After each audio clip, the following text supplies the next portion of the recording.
Dia sudah menatapku sejak lama. Jujur saja, dia beruntung karena yang sedang dia tatap adalah aku. Kalau orang lain, mereka pasti salah paham. Apa benar-benar tidak ada hal lain yang dia suka selain pedang?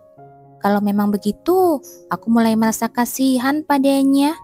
Jika kamu memikirkannya dengan seksama, kamu seharusnya bisa menemukan hal lain yang kamu sukai. Kamu bisa menceritakannya kepadaku meskipun itu hal yang sepele. Jadi jangan merasa tertekan. Mendengar kata-kataku, dia perlahan mengulurkan tangannya ke arahku. Aku menatapnya saat jari-jarinya yang panjang perlahan mendekati wajahku. Apa yang sedang dia coba lakukan? Ketika aku menatap mata Max, aku bisa melihat matanya bergetar lemah. Dia tampak bingung. Alih-alih menghentikannya, aku memutuskan untuk menunggu dan melihat apa yang akan terjadi. Aku belum yakin, katanya dengan nada aneh sambil menyingkirkan beberapa helai rambut dari wajahku.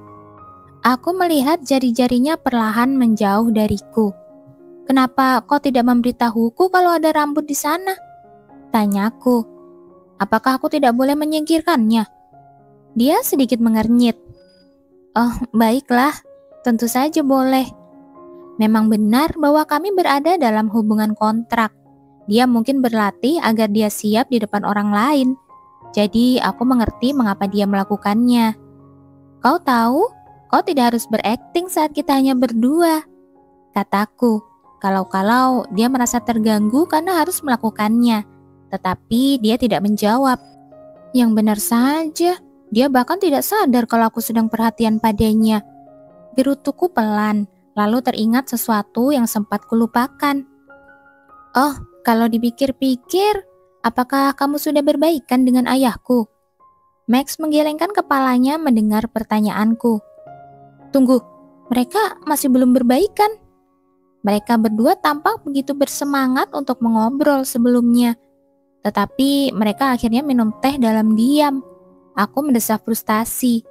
Apakah aku harus terus melakukan ini meskipun ayahku keberatan? Seperti yang diharapkan, tidak ada yang mudah. Kenapa kau memasang wajah seperti itu? Tanya Max. Ah, tidak apa-apa. Aku hanya frustasi. Tentang apa? Aku mempertimbangkan apakah aku harus menjawabnya dengan jujur atau tidak. Terserah dia untuk memutuskan apakah dia akan berbaikan dengan ayahku atau tidak. Dia mungkin tersinggung jika aku mengatakan pendapatku yang sebenarnya. Aku mencoba membaca wajahnya sebelum berbicara samar-samar. Kurasa ayahku masih belum menyerah untuk menikahkanku dengan putra mahkota. Max menyipitkan matanya sedikit mendengar kata-kataku. Apakah kau sangat membenci putra mahkota? Hah? Aku terkejut dengan pertanyaannya yang tiba-tiba. Dia menatapku dengan ekspresi serius di wajahnya. Apakah aku harus mengatakan kepadanya apa yang sebenarnya ada dalam pikiranku? Aku mendesah. Lalu segera mengambil keputusan bahwa aku tidak perlu mengatakan kepadanya tentang hal-hal itu. Kau tahu, yang harus kau lakukan adalah membantuku menghindari pertunangan dengan putra mahkota. Jadi, tiba-tiba dia melotot ke arahku dengan tatapan tajam. Biasanya, aku akan melanjutkan tanpa ragu. Tetapi melihat perubahan mendadak pada ekspresinya membuatku terdiam di tengah kalimat. Mengapa kau berusaha menghindari pertunanganmu dengan putra mahkota? Tanyanya dengan suara rendah. Aku mengepalkan tanganku. Pertanyaannya membuatku lupa apa yang akan kukatakan sebelumnya. Karena dia seorang psikopat yang seharusnya membunuhku di masa depan. Orang lain mungkin takut padanya, tetapi hanya itu kekhawatiran mereka. Di sisi lain, dialah yang akan menjadi penyebab kematianku. Aku yakin hidupku akan berakhir saat kami bertemu. Jujur saja, aku hanya bertanya apa yang tidak kamu sukai darinya.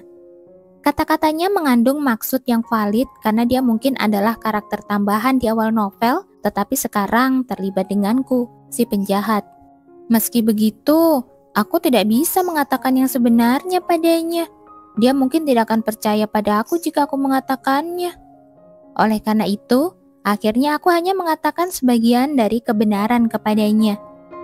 Dia menakutkan. Kudengar dia bahkan membunuh orang-orangnya sendiri jika dia tidak menyukai mereka. Max menatapku dengan mata gemetar seolah-olah dia terkejut dengan kata-kataku. Aku mulai khawatir karena wajahnya pucat pasi dan dia menjadi sepucat lilin. Apakah dia baik-baik saja?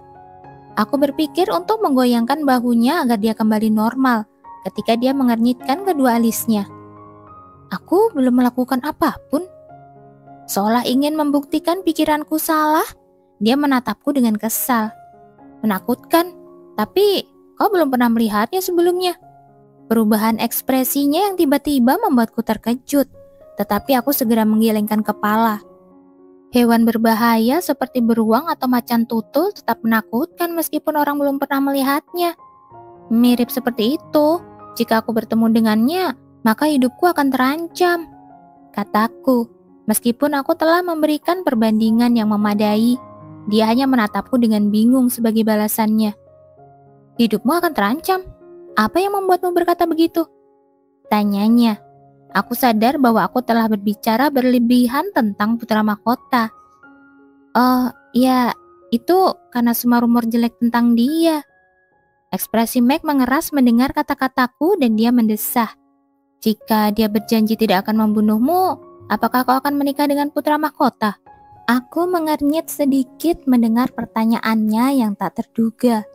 Siapa dia yang berani mengatakan bahwa putra mahkota akan membuat janji seperti itu? Aku menjadi gugup tetapi kemudian memutuskan untuk tidak terlalu memikirkan pertanyaannya. Karena aku sedang berbicara dengan Max. Dia biasanya mengatakan hal-hal aneh. Ini mungkin hanya candaan. Agar bisa bersosialisasi, seseorang harus mampu menanggapi candaan dengan tepat. Meskipun aku tidak berniat menikah, aku menurutinya karena dia hanya menggodaku. Baiklah, kalau dia bilang tidak akan membunuhku, maka aku akan mempertimbangkannya.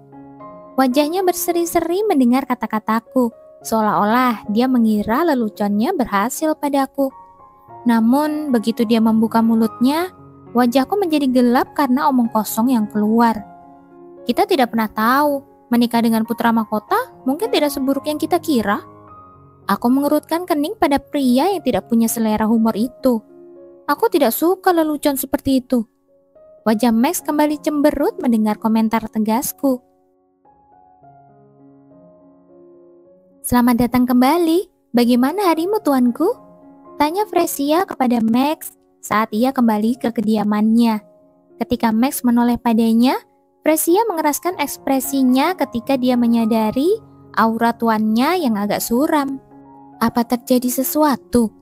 Dia khawatir tentang banyak hal, seperti Max bertengkar dengan Dufloyen atau sesuatu yang buruk terjadi pada Lady Floyen.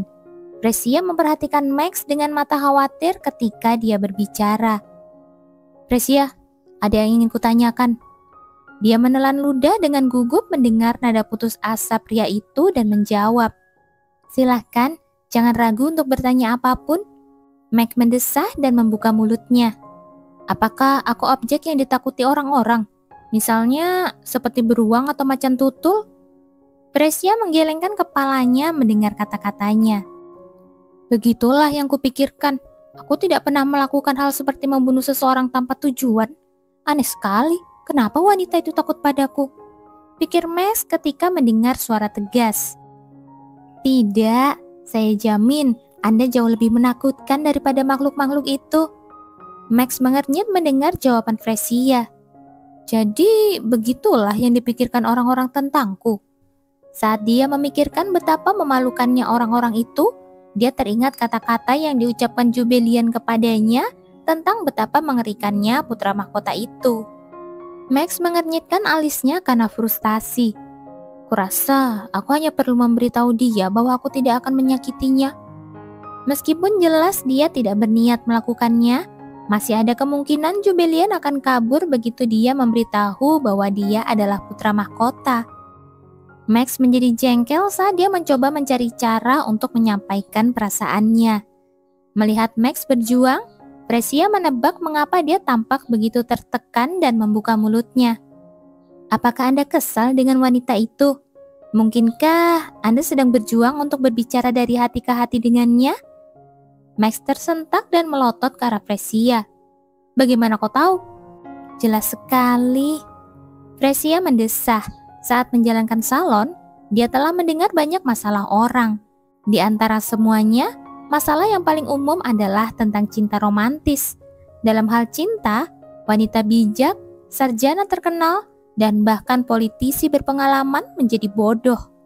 Aku rasa aku harus membantunya. Sebagai pemilik salon terbesar di Kekaisaran, Fresia memutuskan untuk menggunakan pengalamannya untuk memberi Max beberapa saran. Mengapa Anda tidak mencoba untuk menulis surat padanya? Sebuah surat? Iya, tidak ada yang lebih baik daripada menggunakan surat untuk menyampaikan pikiran Anda. Max tenggelam dalam pikirannya mendengar kata-kata Fresia, lalu membuka mulutnya.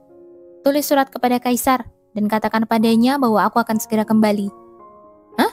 Kenapa tiba-tiba?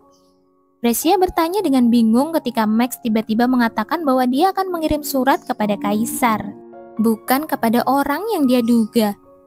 Kenapa dia berubah pikiran? Meskipun Kaisar mendesaknya, tuannya menunda kepulangannya ke istana hingga sekarang. Dia tidak dapat memahami mengapa Max tiba-tiba memutuskan untuk kembali seperti ini. Apakah dia mungkin berencana untuk mulai menekan Kaisar dan permaisuri? Meskipun banyak persiapan telah dilakukan untuk pemberontakan, masih terlalu dini untuk mengungkapkan petunjuk apapun. Ini masalah besar, dan berdasarkan kepribadian tuanku, dia mungkin tidak akan berhenti di situ. Aku harus memberinya beberapa kata peringatan serius sebelum dia memasuki istana. Bertentangan dengan alasan rumit bawahannya, keputusan Max untuk kembali sangatlah sederhana. Jika aku menulis surat atas nama putra mahkota dan memberitahu dia bahwa aku bukanlah orang yang menakutkan, dia akan merasa lega. Agar ini berhasil, orang-orang perlu tahu bahwa putra mahkota telah kembali ke istana. Tidak mungkin Fresia dapat menebak bahwa inilah alasan tuannya mencoba untuk kembali. Bintang-bintang menghilang satu persatu saat langit yang redup perlahan berubah menjadi warna lavender. Regis berada di kantornya, duduk di depan mejanya. Ia mulai merasa gelisah akhir-akhir ini karena putrinya tiba-tiba menjadi sangat aktif dan perilaku muridnya yang berubah. Dari malam hingga fajar, Regis tidak dapat menahan diri untuk tidak memikirkan apa yang harus dilakukan terhadap kejadian-kejadian yang tidak terduga ini. Benar, aku sudah membuat keputusan. Hanya saja aku belum punya keberanian untuk melakukannya sampai sekarang. Regis memejamkan matanya rapat-rapat karena rasa lelah yang menderanya. Tetapi ketika teringat putrinya yang cantik, ia perlahan membukanya lagi. Dia mungkin akan membenciku. Regis tersenyum pahit sambil perlahan berdiri. Tuan tidak tidur sama sekali tadi malam. Apakah dia akan baik-baik saja? Derek menatap sang duk dengan mata cemas ketika tuannya segera memberinya perintah. Bantu aku bersiap untuk memasuki istana kekaisaran. Seperti yang disebutkan dalam novel, aku melihat seorang pria mengerikan yang ditutupi baju besi hitam dari kepala hingga kaki. Aku menyaksikan dalam diam saat darah mengalir deras di bilah pedang yang dipegangnya. Jika aku mencoba melarikan diri, aku tahu aku tidak akan lebih dari sekedar permainan kejar-kejaran baginya. Aku perlahan menutup mata saat dia mendekatiku, berdoa agar dia menghabisiku dengan satu tusukan. Tiba-tiba tubuhku bergetar hebat. Apa kau baik-baik saja, Lady? Tubuhmu basah oleh keringat. Aku menghela nafas lega saat melihat wajah Marilyn yang khawatir menatapku. Oh, itu hanya mimpi. Syukurlah. Ayah, aku tidak mau menikah, mempersembahkan. Jubel, aku selalu mencintaimu. Di mana ayah? Kapan ayah pulang? Kenapa ayah selalu pergi jauh dan meninggalkan aku? Jangan pergi, ayah. Jubel, setelah pergi meninggalkanmu sendiri, aku di medan perang yang penuh amis darah pun, selama aku menjalankan perintahnya pun, Di hari-hari di mana semua orang takut padaku pun, sehari pun aku tidak pernah melupakan suaramu yang mencariku. Jubilian, tidak apa meski kamu membenciku seumur hidupmu, tapi aku selalu menyayangimu. Dan situasi yang membuatku tidak bisa mengatakan hal ini lebih sakit daripada ditebas pedang. Nantikan episode selanjutnya ya.